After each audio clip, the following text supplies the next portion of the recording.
महाराष्ट्र विधान परिषदेच्या निवडणुकीत महायुतीने 17 पैकी तब्बल 16 जागा जिंकल्या। आकड्यांच्या भाषेत पाहिलं तर हा एक तर्फी विजय ठरतो। पण या विजयाच्या चित्रात एक अशी जागा आहे जिच्याकडे संपूर्ण राज्याचं लक्ष लागलं आहे। कारण नाशिकमध्ये महायुतीचा अधिकृत उमेदवार पराभूत झाला आणि अपक्ष उमेदवार गोकुळ गीते यांनी दणदणीत विजय मिळवला। विशेष म्हणजे ज्यांची मनधरणी करण्यासाठी मुख्यमंत्री, उपमुख्यमंत्री आणि अनेक मंत्री मैदानात उतरले होते, त्याच गोकुळ गीतेंनी अखेर विजयाचा गुलाल उधळला। मग नाशिकमध्ये नेमकं घडलं तरी काय? महायुतीकडे संख्याबळ असताना नरेंद्र दराडे कसे हरले?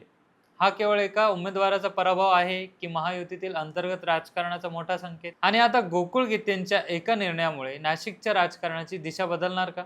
सोबत संपूर्ण विधान परिषदेचा निकाल कसा लागला याचा सविस्तर आढावा घेणार आहोत। नमस्कार, मी मिलिंद आणि आपण पाहतात त्याचं काय महाराष्ट्र। महाराष्ट्र विधान परिषदेच्या स्थानिक स्वराज्य संस्था मतदारसंघ निवडणुकीचा निकाल लागला आणि पुन्हा एकदा महायुतीची ताकद दिसून आली। छत्रपती संभाजीनगर जालना येथून सुहास शिरसाट, ठाण्यातून रवींद्र फाटक, रायगड रत्नागिरी सिंधुदुर्गमधून अनिकेत तटकरे, पुण्यातून विक्रम काकडे, यवतमाळमधून दुष्यंत चतुर्वेदी, भंडारा गोंदियातून अविनाश ब्राह्मणकर, नागपूरमधून राजीव पोद्दार, जळगावमधून नंदकिशोर महाजन, नाशिकमधून गोकुळ गीते, वर्धा गडचिरोली चंद्रपूरमधून अरुण लखानी, अहिल्यानगरमधून प्राजक्त तनपुरे, सांगली साताऱ्यातून धैर्यशील कदम, धाराशिव लातूर बीड मतदारसंघातून बसवराज पाटील, जळगाव मतदारसंघातून नंदकिशोर महाजन, परभणी हिंगोलीमधून सईद खान, सोलापूरमधून राजेंद्र राऊत, अमरावतीमधून प्रवीण पोटे आणि नांदेड मतदारसंघातून अमर राजूरकर हे महायुतीचे उमेदवार विजयी झाले। भाजपने लढवलेल्या सर्व 11 जागा जिंकल्या। राष्ट्रवादीने आपल्या दोन्ही जागा जिंकल्या, मात्र शिवसेनेच्या वाटेला आलेल्या 4 जागांपैकी एक जागा निसटली आणि ती जागा होती नाशिकची। म्हणूनच आता राज्यभरातील निकाल बाजूला ठेवून जर फक्त नाशिककडे पाहिलं तर इथली कहाणी वेगळीच आहे। कारण ही निवडणूक सुरुवातीपासूनच साधी नव्हती। महायुतीने नरेंद्र दराडे यांना उमेदवारी दिली होती। दुसरीकडे भाजपने बंडखोर म्हणून गोकुळ गीते मैदानात उतरवले होते। सुरुवातीला असं वाटत होतं की गीते शेवटच्या क्षणी माघार घेतील, कारण त्यांच्यासोबत अनेक फेऱ्यांच्या बैठका झाल्या। उदय सामंत, गिरीश महाजन, दादा भुसे यांसारखी मंत्री त्यांची समजूत काढत होते। मुख्यमंत्री देवेंद्र फडणवीस आणि उपमुख्यमंत्री एकनाथ शिंदे यांच्यासोबतही चर्चा झाली। इतकंच नाही तर संयुक्त पत्रकार परिषद घेऊन वातावरण शांत झाल्याचं चित्रही निर्माण करण्यात आलं। पण इथेच या निवडणुकीचा खरा ट्विस्ट लपलेला होता। गोकुळ गीते यांनी प्रचार थांबवण्याची घोषणा केली, पण त्यांनी उमेदवारी मागे घेतली नाही, कारण तोपर्यंत उमेदवारी अर्ज मागे घेण्याची तारीखही निघून गेली होती। त्यामुळे तो पर्याय नव्हता। पण त्यांनी माघार घेतो असं जाहीर केलं, मात्र त्यांनी कधीही नरेंद्र दराडेंना पाठिंबा जाहीर केला नाही। त्यामुळे राजकीय जाणकारांना संशय होता की नाशिकमध्ये अजून खेळ बाकी आहे आणि निकालाच्या दिवशी तो संशय खरा ठरला। मतमोजणी झाली। एकूण 618 मतदानांपैकी 13 मते अवैध ठरली। 605 वैध मतांमध्ये विजयासाठी 303 मतांचा कोटा आवश्यक होता, पण गोकुळ गीतेंनी थेट 357 मते मिळवत पहिल्याच फेरीत विजय मिळवला। नरेंद्र दराडे यांना फक्त 248 मते मिळाली, म्हणजे तब्बल 109 मतांचा फरक। आता इथेच सर्वात मोठा प्रश्न निर्माण होतो, महायुतीकडे संख्याबळ जास्त असताना हा पराभव झाला कसा?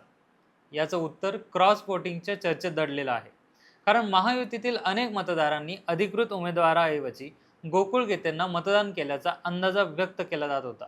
नाशिकच्या निकालाकडे आकड्यांच्या नजरेतून पाहिलं तर या पराभवामागचं राजकारण आणखी स्पष्ट होतं।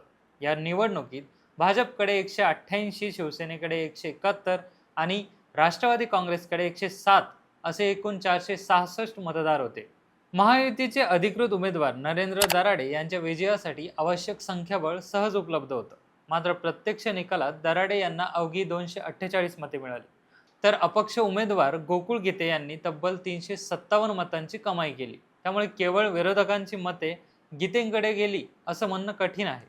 उलट महायुतीतीलच मोठ्या प्रमाणात मतांचे विभाजन झाल्याचं या आकडेवारीवरून दिसून येतं।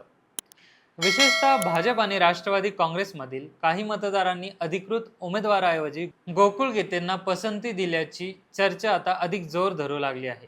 त्यामुळे हा पराभव केवळ नरेंद्र दराडे यांचा नसून महायुतीतील अंतर्गत नाराजी, गटबाजी आणि स्थानिक पातळीवरील राजकीय समीकरणांचा परिणाम मानला जात आहे।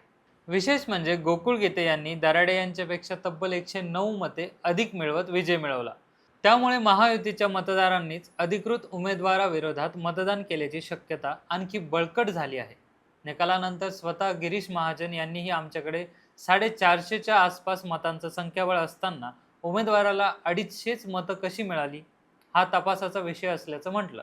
म्हणजेच महायुतीच्या घरातच काहीतरी बिनसलं होतं, हे अप्रत्यक्षपणे मान्य केलं गेलं. दुसरीकडे पराभवानंतर नरेंद्र दराडे यांनी उघडपणे नाराजी व्यक्त केली. एकनाथ शिंदेंना सोडून महायुतीतील इतरांनी आपला विश्वासघात केल्याचा आरोप त्यांनी केला.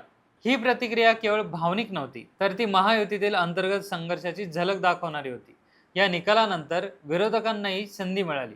संजय राऊत यांनी थेट दावा केला की महाविकास आघाडीच्या मतदारांनी गोकुळ गीतेंना मतदान केलं.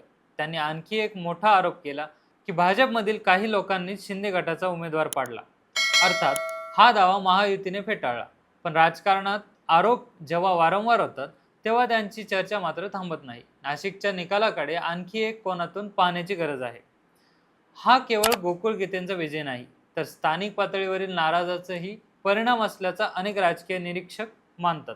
निवडणुकीपूर्वीच नरेंद्र दराडे यांच्या उमेदवारीबाबत नाराजी असल्याच्या चर्चा होत्या. काही स्थानिक नेत्यांनी वेगळं पर्याय सुचवले होते.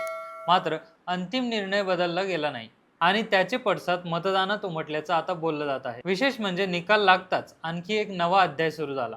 पराभवाचा धक्का बसलेल्या शिंदे गटाने लगेचच गोकुळ गीतेंना जवळ करण्याच्या हालचाली सुरू केल्याच्या चर्चा समोर आल्या. गोकुळ गीतेंना मुंबईत बोलावलं गेलं. त्यांच्या शिवसेना प्रवेशाच्या चर्चांनी वेग घेतला. म्हणजे निवडणुकीत प्रतिस्पर्धी असलेला नेता काही तासातच संभाव्य सहकारी बनू शकतो, हे महाराष्ट्राच्या राजकारणात पुन्हा एकदा दिसलं. यातून एक महत्त्वाचा राजकीय संदेशही समोर येतो. महायुतीने राज्यभर विजय मिळवला असला तरी नाशिकचा निकाल त्यांच्यासाठी इशारा आहे. कारण विरोधकांपेक्षा अनेकदा पक्षातील अंतर्गत नाराजी जास्त धोकादायक ठरते. विधानसभा निवडणुकीनंतर सत्ताधारी आघाडी मजबूत दिसत असली तरी स्थानिक पातळीवर जागा वाटप, नेतृत्व आणि गटबाजीचे प्रश्न कायम आहेत, हे नाशिकने दाखवून दिलं. आगामी स्थानिक स्वराज्य संस्था निवडणुका आणि महापालिका निवडणुकांच्या पार्श्वभूमीवर हा निकाल अधिक महत्त्वाचा ठरतो. कारण नाशिक हे केवळ एक मतदारसंघ नाही, तर उत्तर महाराष्ट्राच्या राजकारणाचं केंद्र आहे. इथे निर्माण होणारे राजकीय संदेश पुढील अनेक निवडणुकांवर परिणाम करू शकतात. एकूण चित्र पाहिलं तर महायुतीने 16 जागा जिंकून आपलं वर्चस्व सिद्ध केलं. पण नाशिकची एक जागा आज संपूर्ण निकालावर भारी पडली आहे. कारण हा पराभव आकड्यांचा नसून संदेशाचा आहे. गोकुळ गीते पुढे कोणती भूमिका घेतात, ते खरोखरच शिंदे सेनेत प्रवेश करतात का? क्रॉस वोटिंगचं खरं गणित समोर येतं का? आणि सर्वात महत्त्वाचं म्हणजे नाशिकमध्ये सुरू झालेल्या या राजकीय घडामोडींचे पडसाद आगामी निवडणुकांमध्ये किती दूरपर्यंत उमटतात? या सगळ्या प्रश्नांची उत्तरं पुढच्या काही दिवसात मिळतीलच. पण एक गोष्ट नक्की, विधान परिषदेची निवडणूक संपली असली तरी नाशिकच्या राजकारणातील खरी लढाई कदाचित आता सुरू झाली आहे. तुम्हाला काय वाटतं? नाशिकमध्ये नरेंद्र दराडेंचा पराभव हा विरोधकांचा विजय आहे की महायुतीतील कोणीतरी खेळलेला राजकीय डाव? कमेंटमध्ये नक्की सांगा. बाकी राजकारणाच्या आखाड्यात आपली नजर कायम असणारच आहे. तेव्हा कुठेही जाऊ नका, पाहत राहा, सबस्क्राईब करा त्याचं काय महाराष्ट्र.